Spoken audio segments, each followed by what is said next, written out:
Hello guys, so today we are actually going to go ahead and do add and subtract complex numbers. Now, unlike the other video which took like about 20 minutes, this one should actually be a lot faster. Alright, there's a couple things I want you guys to write. So first things first, copy this. This is what we call a complex number. Now, a complex number is going to be consisting of two things.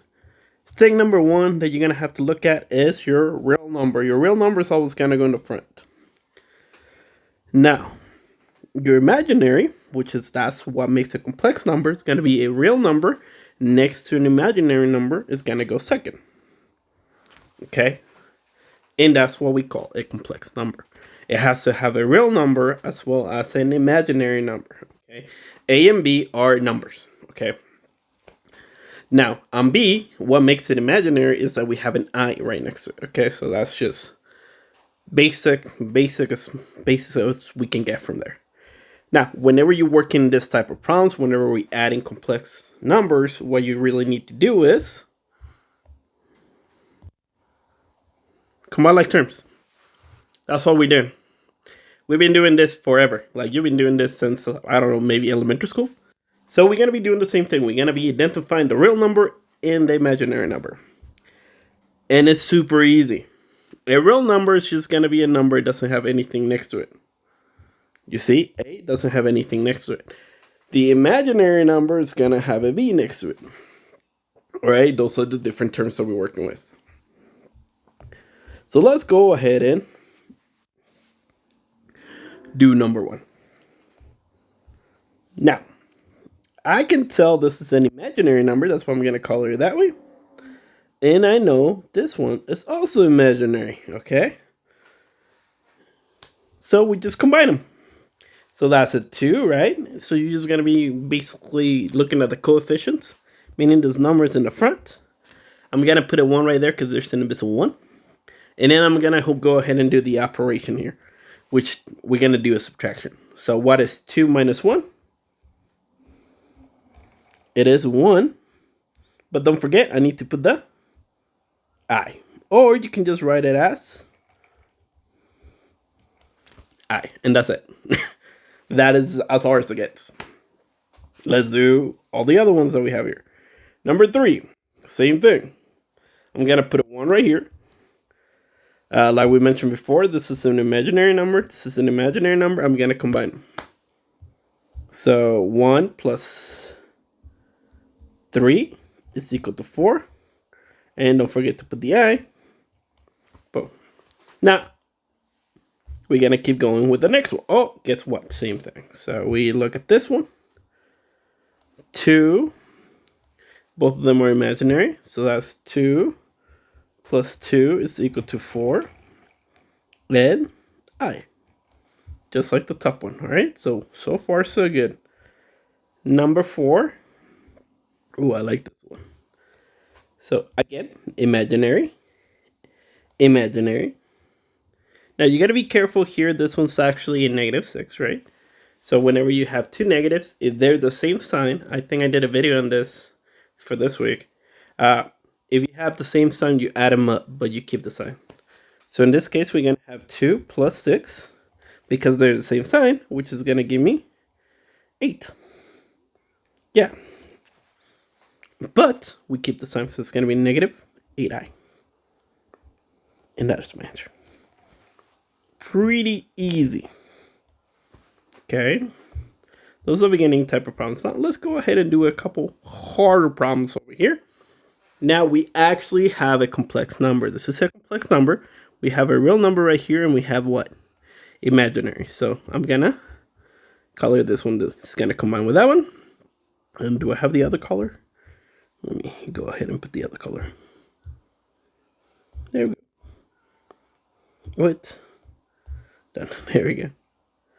All right, so this is that one. Okay, so they're different numbers, right? Whatever is like kind of like pinkish is gonna be combining together. Whatever is left on the other one's gonna combine together. So now let's look at this as a positive 13 and negative 13. So we add them, right? I didn't have to put the I, but I put it anyway. I put it at the end. So this is 69. Now the 17 Oh, actually, I am 100% wrong, and I am showing you guys the wrong thing. Let's go back a little bit. I forgot to see what's going on. Never forget to look at what operation you have. Okay, due to the fact that we have a parentheses, this is going to distribute here and here. Meaning that we don't actually have a positive 17 and positive 3. We actually have a negative 17 and negative 3. So in other words, we have 13 minus 3 is going to equal 10.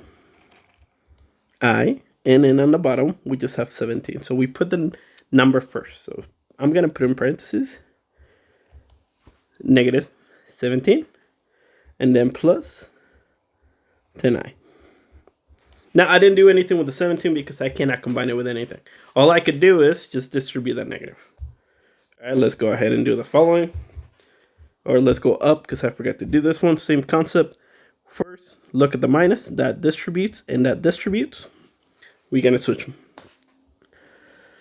So, let's do something real quick. This one. Oh. This one. It's going to combine with this one. Now, this one. It's not going to combine with anything. So that one's going to stay the same. So let's do the first. Where's the black? There we go. Let's go ahead and now this one's going to turn that into positive 6. So I have 9 plus 6 is equal to 15. And don't forget to put the I. And the 10 is going to turn into negative 10. Okay.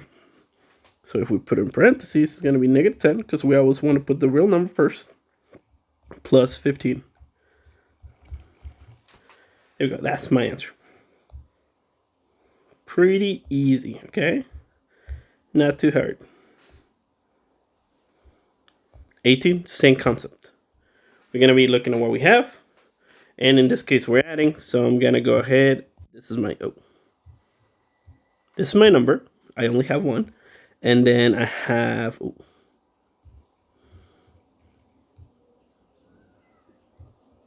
this guy right here is going to combine with this guy.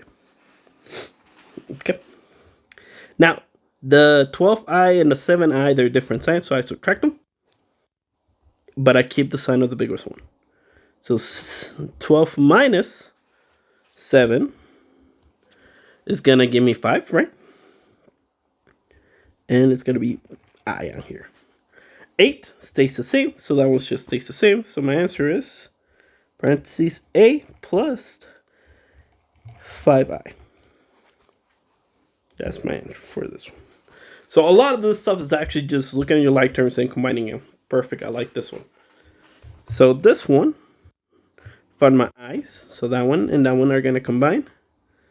And this one and this one are going to combine. So let's go ahead and do that. So we're adding. So it's 3 plus 8 is equals 11. Now 5 plus 3 is equals 8. And don't forget to put the I. So my answer is going to be 11 plus 8i. Pretty easy. Right? So I'm just combining like terms. Literally, that's it. That is it. Very last one is going to be this one. And again, we have multiple things. So I just have to identify what I have. So I'm going to start with the numbers. This is a number, and this is a number. Now I'm going to go ahead and look up for my imaginary numbers, those two. And I'm just combining everything. We have two operations, right? We have plus and plus. So that means that nothing's going to change signs. So I just need to combine it. So I'm just going to be, I have a negative 12 and a negative 6. That means I need to add them because they have the same sign. Let me take this out. 12 plus 6 is equal to 18. But we keep the sign because both of them were negative, and we keep the I. Let's go ahead and do the other one. It's 2 and 10. Both of them are positive, so we add them. So 10 plus 2 is 12.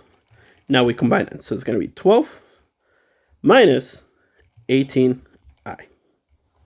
That is my answer. Alright guys, thank you for watching, and that is it. I know it took me a little longer, but I wanted to do a lot of problems, so that way you could see exactly how you combine imaginary or complex numbers.